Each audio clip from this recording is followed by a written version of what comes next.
Você sabe o que o Goku comprou de presente de aniversário para a esposa dele? Uma saia jeans. Mas que porra é essa? Fala pessoal, tudo bem? Eu sou o professor Luciano Kenji e você está no Cinegel. Você tem descendência de imigrantes? De que país esses seus parentes vieram? No meu caso, o filme de hoje, ele retrata especificamente algo que está muito direto com a minha história, porque nós vamos falar de um retrato de imigração japonesa vinda para o Brasil, a origem dos meus avós e bisavós. O nome do filme, inclusive, Gaijin, é um termo japonês que, traduzindo, seria algo como estrangeiro, forasteiro, falando, nominando alguém de fora. Mas deixando claro que o uso do termo Gaijin, ele não é nada educado. Tipo, você chamar alguém de gaijin não é meramente chamar de estrangeiro. Tem uma conotação grosseira de dizer que você não gosta, você não deseja aquela pessoa ali. Mas toda a contextualização do porquê os japoneses vieram para cá está envolta a uma história que vai, inclusive, retratar episódios anteriores, do século XIX, onde outros grupos europeus vieram para o Brasil. Mas você sabe por que isso aconteceu? Então, vem conferir comigo!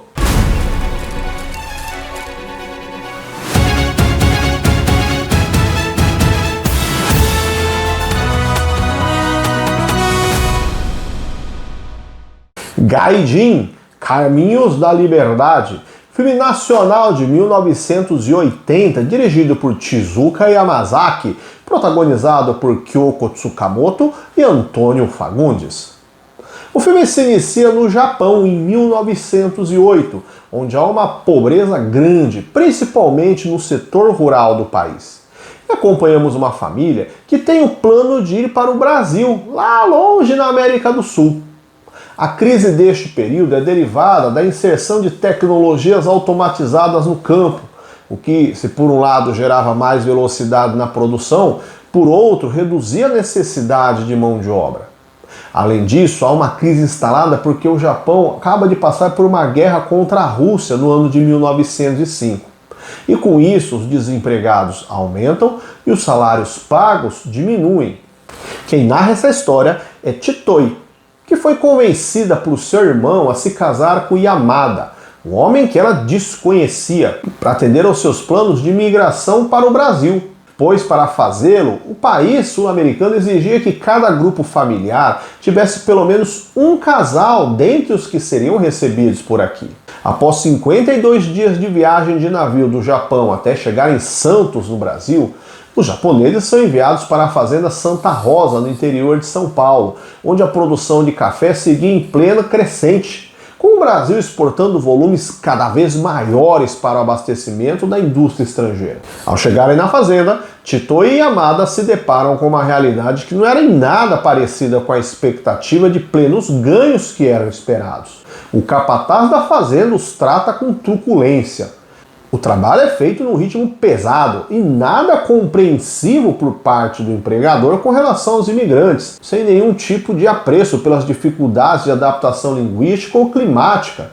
E para completar, eles logo percebem que algo está errado com a sua remuneração. O salário vem sempre com pouquíssimo dinheiro, com a justificativa do patrão de que eles precisavam pagar os gastos que ele teve que bancar para a chegada deles no Brasil, como o deslocamento, todo o processo da viagem, o pagamento da moradia, da alimentação, o que nitidamente soava como uma exploração de mão de obra análoga à escravidão. O ambiente na fazenda é de tensão, por conta de alguns imigrantes italianos que chegaram antes dos japoneses e já sabem do histórico exploratório que os fazendeiros brasileiros promovem contra eles, visto todas as barreiras linguísticas e culturais e a posição hierárquica inferior. Este filme fala de um episódio específico da história da imigração no Brasil, que tem como um grande episódio, um grande boom, um marco desse processo, o século XIX, onde nós temos um período de muitas transformações sociais e políticas no Brasil.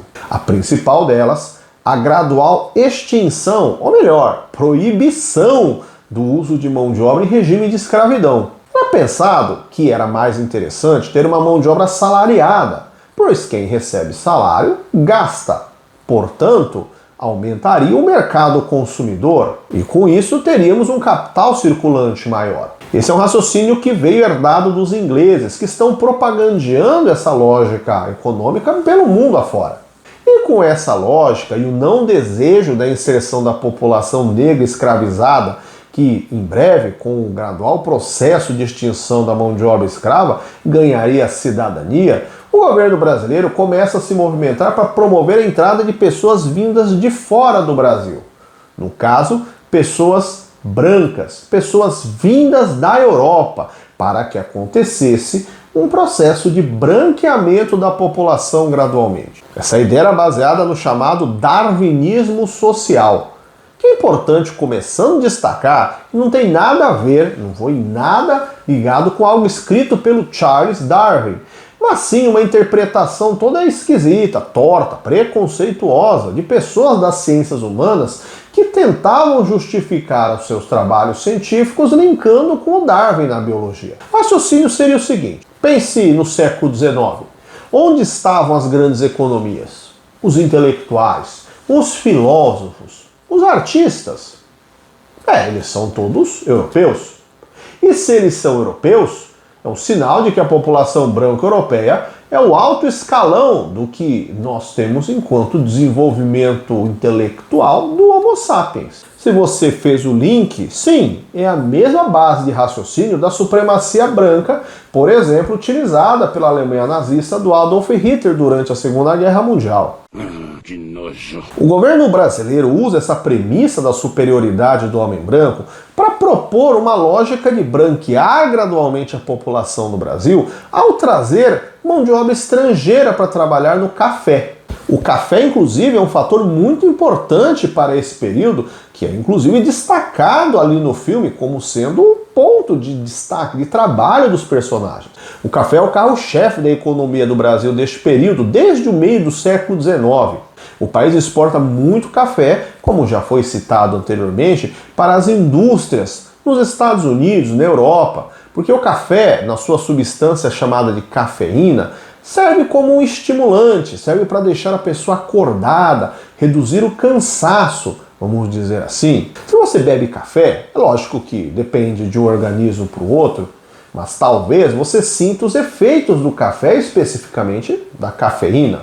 E a indústria criou as chamadas pausas do café, momentos onde o trabalhador, estrategicamente já cansado ou com sono, você criou pausas para que você tivesse uma socialização bebendo café. Já parou para pensar nos horários sociais do café? De manhã, depois do almoço, à tarde? Pois é, isso é uma herança da indústria.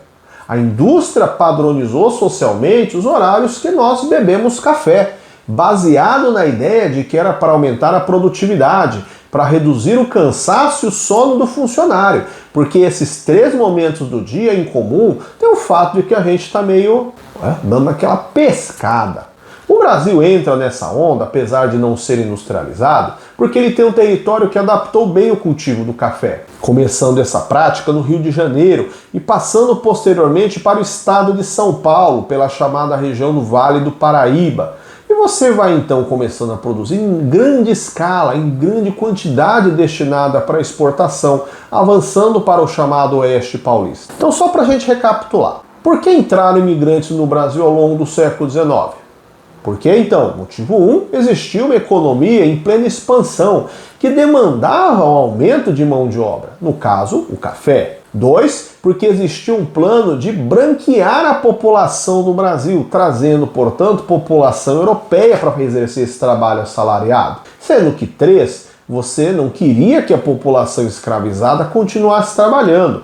Inclusive porque, pouco a pouco, havia o desejo dessa distinção, dessa separação do trabalho em regime de escravidão que era usado para gradualmente assalariá-lo. Somamos estes eventos, por isso nós temos então o meio do século XIX marcado pelo incentivo à entrada de estrangeiros no Brasil.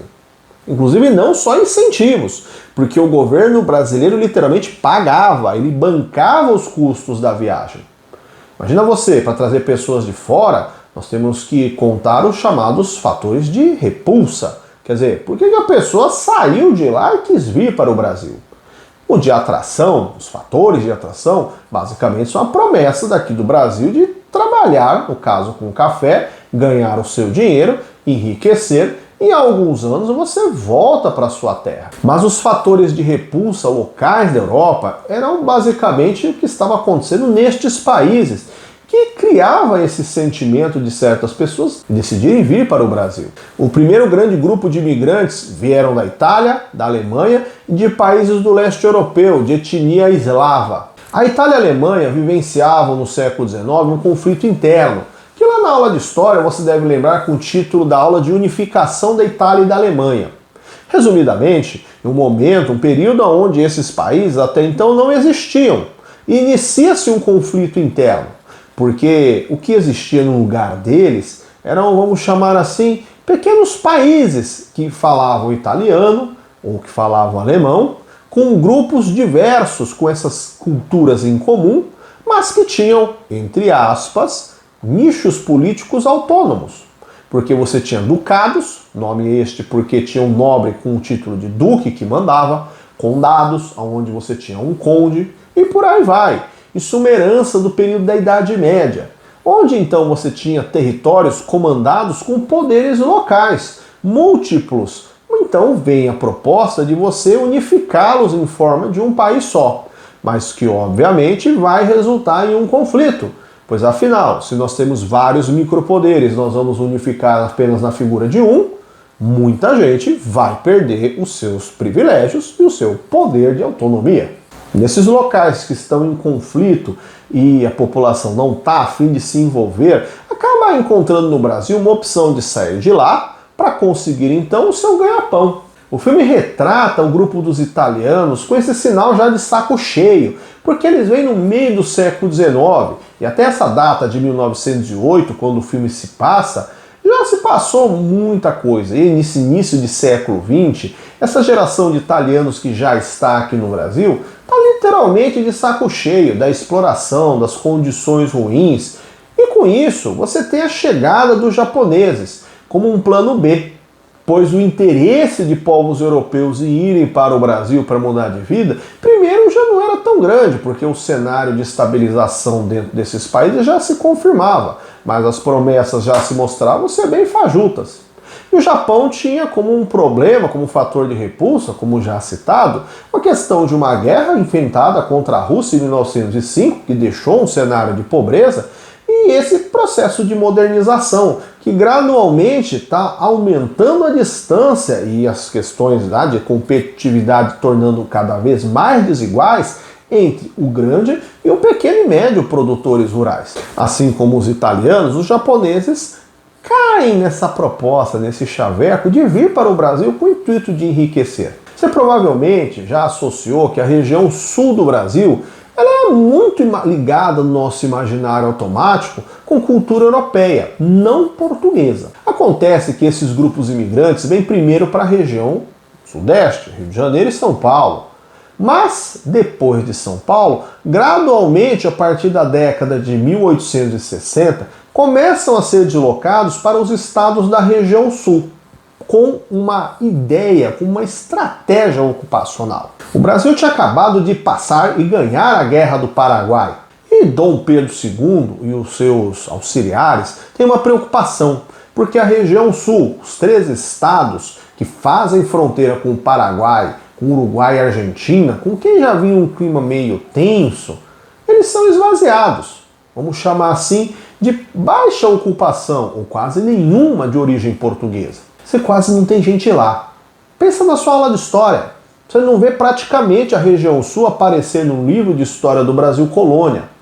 Pelo menos até aqui, o período do século XIX, quando começa então esse período da monarquia brasileira. O governo brasileiro então encaminha grupos imigrantes para a região sul com o discurso de que lá eles vão ter um ambiente mais aprazível, com condição climática mais semelhante à europeia, mas que na verdade tinha o plano de você desenvolver a ocupação do local, para você gerar um movimento de pessoas na região sul, de forma que, caso tivesse um eventual segundo round contra o Paraguai, um contra-ataque, você teria no mínimo uma pessoa, um grupo de pessoas ali, para iniciar um sistema de defesa. Após essa redução da entrada de europeus, japoneses e árabes também começam a vir para cá, para o Brasil. Caso você queira saber mais sobre o tema de imigração, assista depois os vídeos sobre os filmes Minari, Em Busca da Felicidade, e Central do Brasil. Falar de imigração vindo para o Brasil de origem europeia ou japonesa hoje parece meio que uma loucura, pois por que a pessoa ia querer, teoricamente, sair do lugar bom e vir para aquele que é ruim? Não parece lógico. Mas o contexto do século XIX, com essa crescente econômica e esses contextos conflituosos nos locais de origem, nos ajuda a compreender essa necessidade. E vamos entender que esse aglomerado gigante de pessoas que vêm para cá vão criar um contingente enorme, o maior período de imigração vindo para o Brasil. Essa história pode continuar, porque nós temos, além destes grupos, temos espanhóis, temos suíços, tem outros grupos europeus que também vêm para cá, só que com volumes um pouco menores do que esses que eu destaquei. E a queda do grupo de imigração para cá está associada a uma crise do café e uma mudança na lógica de governo. No caso, o governo Getúlio Vargas.